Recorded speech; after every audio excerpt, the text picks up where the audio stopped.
Property बेचने के मुनाफे पर टैक्स की दरों में बदलाव को लेकर लंबी बहस चल रही है। बजट में टैक्स की कैलकुलेशन में इंडेक्सेशन का लाभ खत्म करने के फैसले का विपक्षी दल जमकर विरोध कर रहे हैं। सरकार इंडेक्सेशन से जुड़ा फैसला वित्त वर्ष 2025-26 से लागू करने पर विचार कर रही है।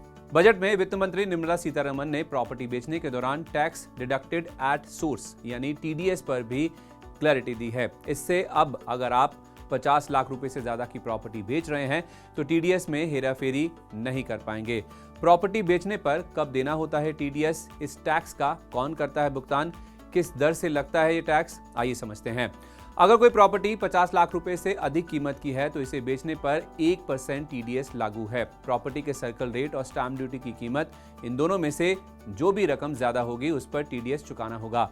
भले ही एग्रीमेंट टू सेल में प्रॉपर्टी की कीमत कितनी भी कम हो, प्रॉपर्टी की कीमत में कार पार्किंग, क्लब मेंबरशिप और स्विमिंग पूल की सुविधा के लिए किया गया भुगतान भी शामिल है।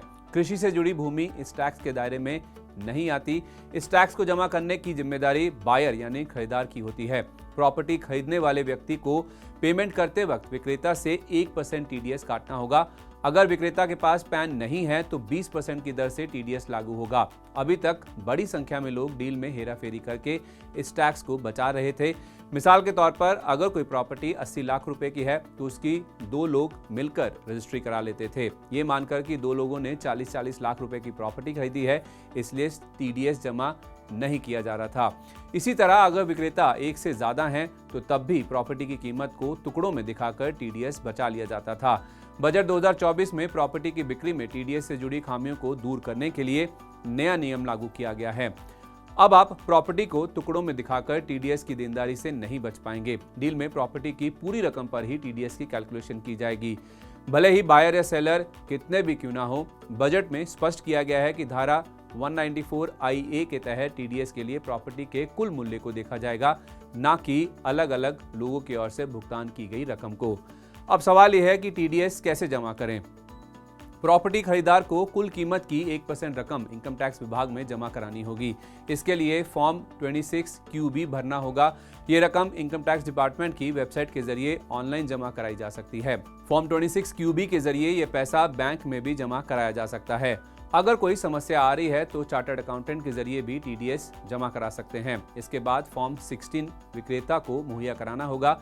इसे www.tdscpc.gov.in वेबसाइट से डाउनलोड कर सकते हैं।